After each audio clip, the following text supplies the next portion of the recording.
So hello friends, welcome to my YouTube channel Gaon Wala. तो आज हम जानने वाले हैं दोस्तों पावर शेयरिंग। पावर शेयरिंग एक क्लास 10th के सिविक्स चैप्टर नंबर फर्स्ट का एक चैप्टर है पावर शेयरिंग। पर वहां पे किसी और प्रकार से पावर शेयरिंग को समझाया गया है, पर और मैं आपको किसी और प्रकार से पावर शेयरिंग को समझाने वाला हूं। तो आइए समझते हैं पावर शेयरिंग। आप किसी भी क्लास के हो, आप पावर शेयरिंग को पढ़ सकते हैं। अब आपके दिमाग में चल रहा होगा कि पावर शेयरिंग क्या होता है। पावर शेयरिंग आइए मैं आपको समझाता हूं। देखिए, पहला क्वेश्चन क्या है, पावर शेयरिंग क्या है। दूसरा क्वेश्चन है पावर शेयरिंग के लाभ, मतलब पावर शेयरिंग के क्या क्या फायदे हैं। फिर तीसरा क्वेश्चन है पावर शेयरिंग की चुनौतियां, पावर शेयरिंग से क्या क्या चुनौतियां आ रही हैं। ठीक है ना दोस्तों, ये आपके 3 क्वेश्चन हैं। अगर आप इन तीनों क्वेश्चन को समझ लेते हैं तो आपको चैप्टर समझ आने वाला है। पर देखिए, आपको मैं इसको समझाने से पहले आपको मैं एक कहानी समझाना चाहता हूँ। उस कहानी के माध्यम से आपको ये समझ आ जाएगा। मतलब हम एसएसटी को भी इंग्लिश बनाने वाले हैं। जैसे एसएसटी है, एसएसटी का ये एक चैप्टर है, पर हम इसको भी इंग्लिश बना देंगे। पहले कहानी पढ़ लेंगे, फिर उसका आंसर हम कर लेंगे। ठीक है ना दोस्तों, बिल्कुल आसान तरीके से। एसएसटी जिसे भी कठिन लगता है, एसएसटी बिल्कुल आसान है, आप इस बात को मानिए। अब देखिए, आइए समझते हैं पावर शेयरिंग क्या होता है। अब देखिए दोस्तों, हम एक गांव है। अब गांव के अंदर एक स्कूल है, गांव के अंदर एक स्कूल है। कहानी थोड़ा ध्यान से सुनिएगा। एक गांव है और गांव के अंदर एक स्कूल है।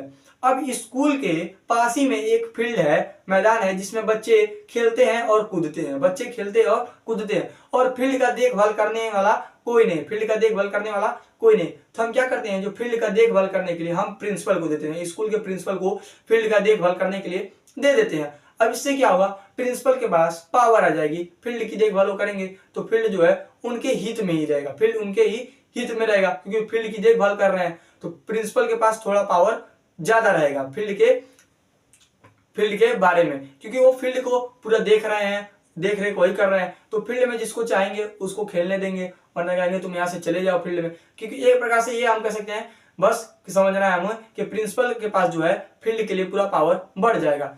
और दूसरा हम लोगों के पास तरीका ये है, जो फील्ड है फील्ड को स्कूल के शिक्षक जो स्कूल में शिक्षक है, मतलब जो पढ़ाते हैं, और जो वहाँ के विद्यार्थी हैं और जो गांव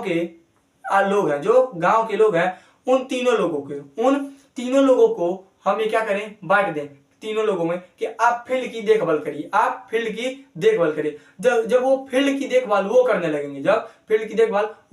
लगेंगे, तब क्या होगा, तब ये होगा कि जो पावर है वो आपस में बट गई। किसी के पास ज्यादा पावर नहीं रही कि मेरे पास ज्यादा पावर है। अब प्रिंसिपल के पास अकेले खुद का सबसे ज्यादा पावर हो गया था। अब इस तरह पावर जो है वो सबके में बटा हुआ है। कोई ये नहीं सब कर सकता है कि फील्ड के हम ही मालिक हैं।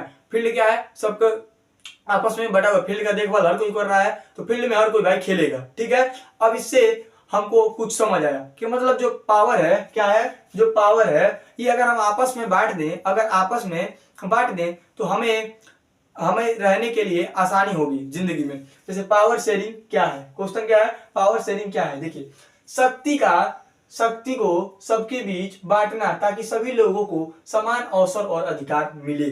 क्या कह रहा है ये, जो शक्ति हम लोगों की, उसको सबके बीच में बांटना ताकि सभी लोगों को समान अवसर और अधिकार मिले। मैंने आपको इससे पहले ये कहानी सुनाया, तो मैंने क्या किया, जो फील्ड को क्या किया था, मैंने 3 लोगों को बांट दिया था, शिक्षक, विद्यार्थी और गांव के लोगों को। और यहाँ भी वही हो रहा है, शक्ति को सबके बीच में बांट दिया गया है।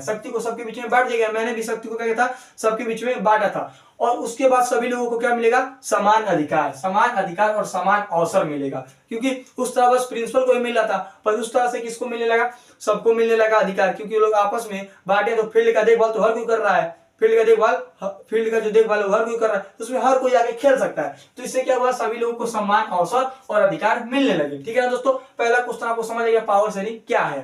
ठीक, पावर शेयरिंग क्या है समझ आ गया ना दोस्तों। अब चलते हैं पावर शेयरिंग के लाभ, पावर शेयरिंग के फायदे क्या क्या है। अब देखिए, किसी एक व्यक्ति या समूह के पास बहुत अधिक शक्ति नहीं होती है। ये क्या लिखा है, किसी एक व्यक्ति या समूह के पास बहुत अधिक शक्ति नहीं होती है। अब पावर शेयरिंग का लाभ ये है, इससे पहले मैंने कहानी जो बताया था उसमें प्रिंसिपल को क्या किया था, मैंने पहले पूरा फील्ड का देखभाल करने के लिए दिया था, पर उसके पास तो खूब ज्यादा पावर हो गया ना। पर मैंने फिर बाद में क्या, पावर को बांट दिया। और मैंने जब पावर को बांट दिया तो उसके बाद क्या हुआ दोस्तों, देखिए किसी एक व्यक्ति या समूह के पास बहुत अधिक शक्ति नहीं होती है, तो उसके बाद जो शक्ति थी उन लोगों की बढ़ गई, मतलब किसी एक के पास बहुत ज्यादा शक्ति नहीं रह गई कि फील्ड में बस हम ही जाएंगे, अब फील्ड सब कोई फील्ड का देखभाल कर रहा है तो फील्ड में सब कोई जाके खेल सकता है। ठीक है, तो पावर शेयरिंग के लाभ ये है, ठीक है ना, कि किसी एक के पास बहुत अधिक शक्ति नहीं होती है, सबके में आपस में बटा होता है। अब तीसरा क्वेश्चन है पावर शेयरिंग की चुनौतियां। पावर शेयरिंग की क्या क्या चुनौतियां, ये भी जानना बहुत जरूरी है दोस्तों। अब देखिए क्या है, सभी लोगों को समान अवसर और अधिकार देना मुश्किल हो सकता है। अब सभी लोगों को समान अवसर और अधिकार देना मुश्किल हो सकता है। अभी तो हम कहे हैं कि शक्ति जो थी वो शक्ति जो थी सबके में बांट दी गई, पर यहाँ क्या कह रहा है, पावर शेयरिंग की चुनौती, सभी लोगों को समान अवसर और अधिकार देना मुश्किल हो सकता है। देखिए दोस्तों, कहना ये चाह रहा है ये क्वेश्चन, पावर शेयरिंग की चुनौतियां, मान लीजिए अगर फील्ड में 3 प्रकार के लोग खेल रहे हैं, 3 कैटेगरी के लोग आके खेल रहे हैं, तो जरूरी ये भी नहीं है कि सबको एकदम बिल्कुल कि उनको भी मिलेगा एकदम। मान लीजिए 4 लोग आके खेल रहे हैं, कितने लोग, 4 लोग, जरूरी नहीं है कि सबको 25% एकदम पूरा पावर मिलेगा। अरे 1-2 इधर भी हो सकता है, मान लीजिए किसी को 30 मिला, किसी को 20 मिला, किसी को 40 मिल गया और किसी को 10 मिला, ठीक है, इस तरह मिल गया। तो पावर सबको मिल रहा है, पर किसी को ज्यादा मिल जा रहा है, किसी को कम मिल जा रहा है, तो कई लोगों को दिक्कत होगा, तब जब दिक्कत होगा तभी लड़ाई होगा। आप लोग ये बात जान रहे हैं, ठीक है। तो मतलब पावर शेयरिंग की सब चुनौतियां भी हैं, जो गलत हो जाता है, कहीं हमारे भारत में भी गलत हो जाता है, जो पावर शेयरिंग रहता है वो गलत तरीके से किया जाता है। अब हमारा ये भी क्वेश्चन खत्म हो गया। अब देखिए दोस्तों, मैं आपको बताना चाहता हूं पावर शेयरिंग का एक उदाहरण। अभी तक हमने सब पढ़ लिया, पर अब हमें जानना है, एक टॉपिक बचा छोटा सा, जो है पावर शेयरिंग का उदाहरण क्या होगा। ठीक, मैंने पावर शेयरिंग क्या है ये भी बता दिया, पावर शेयरिंग के लाभ, फिर पावर शेयरिंग की चुनौतियां, पर अब हम जानते हैं पावर शेयरिंग का उदाहरण, पावर शेयरिंग का एक उदाहरण। थोड़ा इस टॉपिक से हम अलग चलते हैं। एक फैक्ट्री है, अगर फैक्ट्री में कोई निर्णय लेना है, तो जितने भी वर्कर काम कर रहे होंगे वो सब मिलके ही कोई एक निर्णय लेंगे, तभी क्या हुआ, वो निर्णय ले सकेंगे। तो इसमें क्या हुआ है, जो पावर है वो सबको आपस में बांट दिया गया है, सबको आपस में पावर बांटा गया है, मतलब इसको क्या कहेंगे, पावर शेयरिंग कर दिया गया है। तो जब पावर शेयरिंग कर दिया गया तो सब कोई मिलकर एक निर्णय ले रहा है, इसी को हम कह सकते हैं पावर शेयरिंग। ये पावर शेयरिंग का एक उदाहरण था, मैंने आपको दे दिया। और हमारा ये जो चैप्टर है बिल्कुल इजी चैप्टर, मैंने आपको समझा दिया। ये चैप्टर यहीं समाप्त होता है। अगर वीडियो अच्छी लगी हो तो चैनल को सब्सक्राइब करें और वीडियो को लाइक करें।